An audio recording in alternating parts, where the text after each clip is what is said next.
Bonsoir à tous. Moi, on m'appelle Lucas, Lucas le peuple. Le peuple parce que à chaque fois, j'ai un petit message pour mes compatriotes, pour mes amis, pour toute la famille mondiale. Non, pas mondiale. Pour la famille, pour tous ceux qui ont ma peau, en fait. C'est pas pour dire que je n'aime pas d'autres, non. Au contraire, je les aime bien, mais pour être beaucoup plus précis, je préfère m'adresser à ceux avec qui je partage les mêmes points culturels, ceux avec qui je partage les mêmes valeurs sur le plan culturel et sur le plan de l'éthique, de la morale aussi.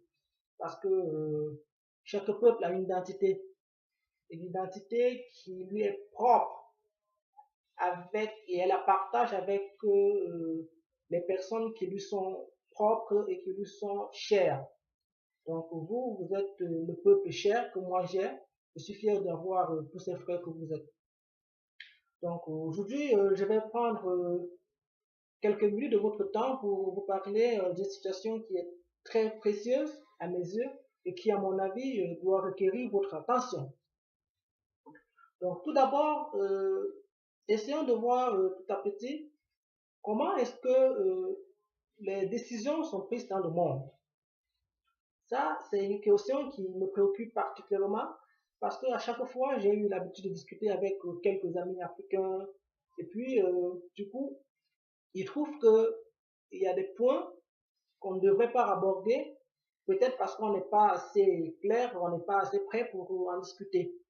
Donc, moi, je crois que aujourd'hui, je donnerai l'opportunité, je vous donne l'opportunité de souvent discuter avec vos amis, et je vous éclaire, je vous donne l'idée, parce que parfois on a l'idée, mais on n'a pas, on ne sait pas, on ne sait pas la développer. Donc, je me suis posé pas mal de questions sur la gouvernance et l'éthique de gouvernance africaine. Donc, quand je me pose cette question, ça me renvoie à mon identité culturelle. Donc, il faut que nous, Africains, il faut savoir que l'avenir de notre continent en dépend. Elle en dépend de notre capacité à pouvoir manager, à pouvoir apporter des solutions précises aux problèmes précis à des instants précis. Ça, c'est une stratégie. Une stratégie, ça répond à un besoin clairement identifié, un besoin clairement exprimé. Donc, si on résout des problèmes en Afrique sans tenir compte d'une stratégie préalablement établie, répondant à un besoin précis, ça fait problème. Et ça me préoccupe parce que c'est le chemin qu'est en train de prendre notre continent que nous aimons tous bien. Je vous parle et je vous regarde et je sais que vous savez que ce que je dis est très clair et très simple. On n'a qu'à prendre quelques petits exemples. On va prendre deux exemples au maximum. Donc, euh, quand Sarkozy il est arrivé en Afrique en 2008, il a dit que l'Afrique n'était pas encore entrée dans l'histoire. Après ce message, tout le monde s'est révolté. Tous les Africains jeunes comme moi, à cette époque, moi aussi je me suis révolté. Mais après multitude d'analyses, je me suis rendu compte de la réalité dans les mots de ce qu'il disait. Donc, je n'ai pas voulu à l'instant, je ne veux pas à l'instant vous faire un jeu de mots, mais je veux vous dire, ayez la latitude de lire entre les lignes et de comprendre dans les mots. Même les mots qui ne sont pas dits, il faut les comprendre. Et les phrases qui ne sont pas dites, il faut les comprendre et il faut les lire. Parce que c'est ça le politique. Donc, quand il a dit qu'on n'était pas encore entré, on n'était pas encore assez entré dans l'histoire, je me suis dit c'est une injure publique à l'encontre de l'Africain, à l'encontre de mon peuple.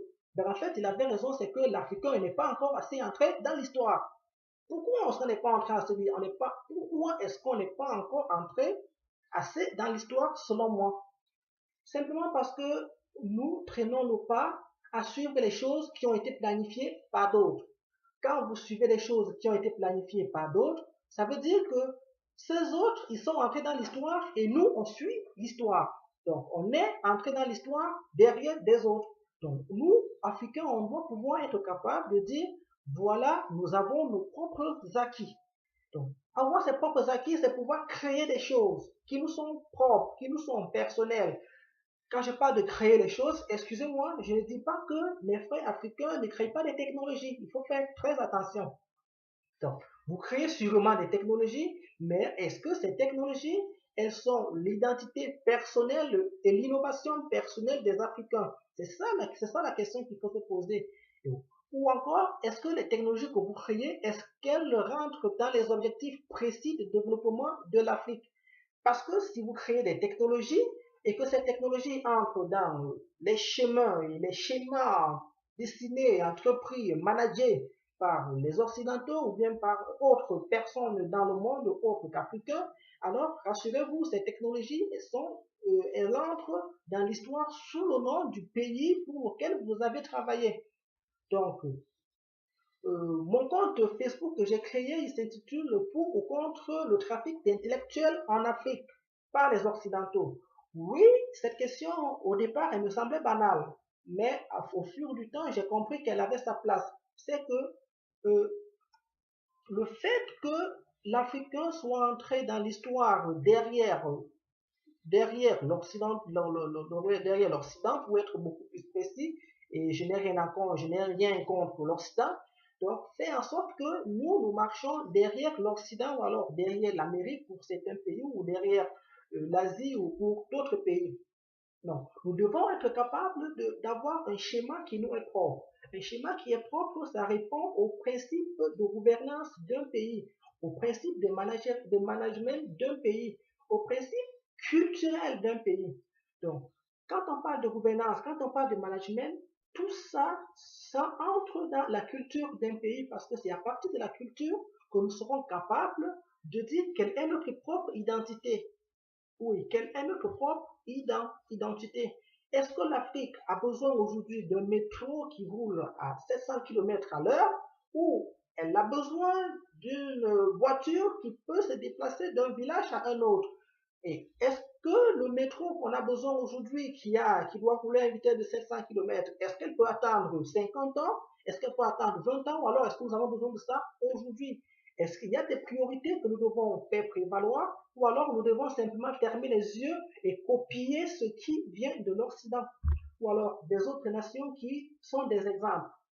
Donc, moi, cette question m'interpelle beaucoup et c'est pour ça que je crois que jusqu'aujourd'hui, effectivement, l'Afrique n'est pas encore assez entrée dans l'histoire parce que nous n'avons pas des choses claires qui portent notre nom.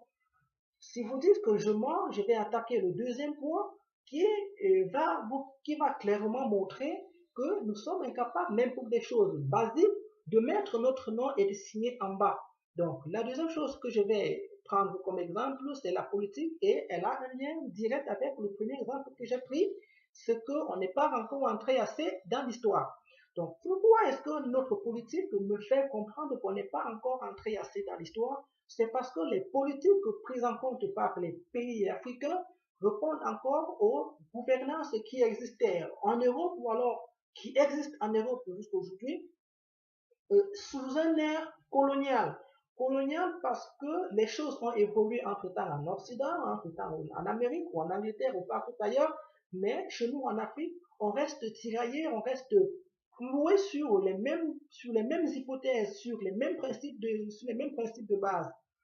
Or, même de point de vue culturel, on ne peut pas, il est impossible, les stratégies politiques d'un pays à un autre doivent être différentes parce que une stratégie politique, une gouvernance politique, un management politique, ça répond à une stratégie particulière, une stratégie qui est étroitement liée à la culture d'un pays.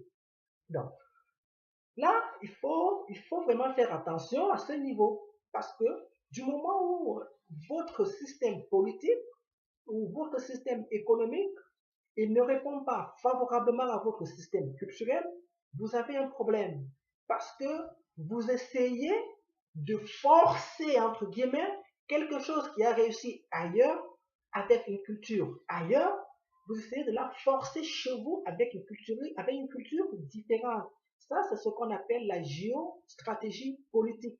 Donc, cette géostratégie politique, elle prend en compte différents paramètres, notamment la diversité culturelle et les atouts culturels d'un État. Donc, le peuple se répond par une identité et non par une stratégie imposée. Donc, C'est l'identité qui doit mener vers une gouvernance et non le contraire. Donc, ce n'est pas la gouvernance qui doit imposer une identité. Pourquoi est-ce que je le dis, chers amis? Chers amis, oui, je le dis parce que il y a exactement de cela quelque temps, une semaine, il y a de cela exactement une semaine, que le peuple égyptien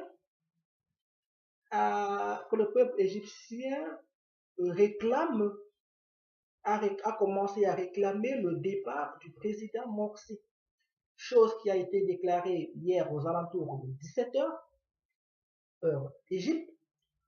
Donc, l'armée a demandé au président Morsi, de débarquer. Ça. Le seul exemple que je vais prendre va vous situer dans les deux points que j'ai cités, notamment le fait que nous ne soyons pas assez entrés dans l'histoire parce que nous n'avons pas une identité qui est propre, parce que nous n'avons pas des choses qui nous sont propres et qui affectent à notre politique de gestion. Cette politique de gestion émanant, prenant en compte tous les aspects sociaux, culturels, géostratégiques, politiques de notre environnement. Donc, qu'est-ce que je disais? Je disais que l'armée a répondu favorablement au peuple en lui disant étant souverain, l'armée se dit souveraine et protégeant un peuple souverain et les institutions étatiques en demandant à Mohamed Morsi de partir. Oui, nous sommes d'accord. Nous voulons être d'accord que le peuple qui a marché dans les rues d'Égypte pour demander à Morsi de partir doit être protégé par l'armée. Donc, c'est son rôle. C'est son rôle de protéger le peuple. Non, faites attention, il faut faire attention. Le rôle de l'armée, c'est de protéger l'État. Donc, l'État, ça comprend des limites, ça comprend un peuple avec des règles bien définies. Donc ça, c'est la définition primordiale de l'État que nous avons eue en classe élémentaire. Donc, si le rôle de l'armée, c'est de protéger l'État, il faut faire la différence entre protéger l'État et le peuple, parce que le peuple est inclus dans un État. Donc, quand on parle de peuple qui s'est révolté pour demander le départ du président Morsi, oui, je veux comprendre le mot peuple, mais est-ce qu'il représente 1%, 1,5% de la population mondiale? Parce que on nous a, d'après les médias, c'est 2 millions de personnes qui se trouvaient sur la place Tahrir en Égypte. Donc 2 millions sur 87 millions de la population égyptienne. Pensez-vous suffisant pour pouvoir parler de popularité, pour pouvoir mettre tout un État entier en difficulté? Donc, ça, cette question, je vous la pose et je vous me la pose. Parce que, en cette question, c'est un peu l'essence claire et pratique de ce qui se passe en Afrique, dans tous les États africains. Bon, pas tous les États africains peut-être, mais pour la plupart des États africains. Donc, c'est ce problème d'identité que nous avons. Nous devons cerner cette question d'identité nationale. Donc, est-ce que 2% de la population peuvent représenter le peuple et puis faire chasser un président qui a été élu démocratiquement et qui n'a même pas encore fait 1 an et qui a à peine 1 an de son mandat? Donc ça, cette question, ça doit nous interpeller. Donc, le mot démocratiquement qui a été utilisé pour élire ce président, le mot démocratiquement qui a été élu et qui a été utilisé en Égypte, pardon, je voulais dire en Tunisie, ben vous allez comprendre parce que je viens de la Tunisie. Donc, le mot démocratie qui a été utilisé en Égypte pour faire descendre le président Morsi, pensez-vous que ce mot est à sa place en Égypte? Est-ce que le peuple égyptien est prêt à comprendre les contextes de la démocratie de la même manière que les Occidentaux vont le comprendre, que les Américains vont le comprendre? Est-ce qu'on doit imposer le mot démocratie au peuple égyptien ou alors le peuple égyptien, en regardant son identité, doit proposer un système de gestion stratégique, de géopolitique stratégique pour la gouvernance de son pays? Donc, ça, cette question est une question centrale et elle doit se poser dans tous les États africains. Donc, en gros, qu'est-ce qui se passe? Donc, dans un État, on a des institutions qui sont mises en place. Ces institutions sont reliées, sont mises en place à travers, sont toutes unies, sont toutes mise en commun avec une identité culturelle. Donc, c'est cette identité culturelle qui est supposée créer une gestion, qui est supposée créer des institutions, une gestion commune aux institutions qui sont mises en place.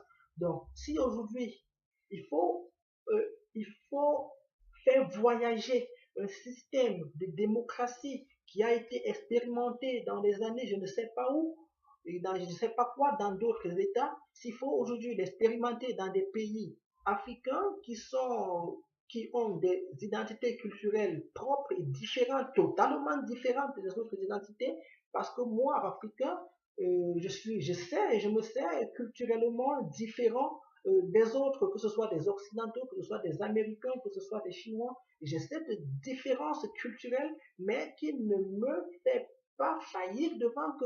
Donc, il faut faire cette différence. Donc, on a cette diversité culturelle chez nous, on a cette différence culturelle, mais ce n'est pas un problème en fait. On doit juste adapter notre politique à ce système, à cette diversité culturelle, à cette différence culturelle qui est propre à nous. Donc, quand on est incapable de faire ce genre de schéma, pensez-vous qu'on est assez entré dans l'histoire? Donc ça, c'est le fondamental, le béaba d'un État. Donc, tout ce qui va engendrer après dans le mécanisme de gouvernance ou bien de management d'un État, ça va se baser sous son identité culturelle. Donc, si l'identité culturelle, à un moment donné, ne peut pas faire route avec les stratégies qui sont mises en place pour gérer le pays, là, il y a problème. Donc, mon propos, il est simple. Mon propos, il est simple.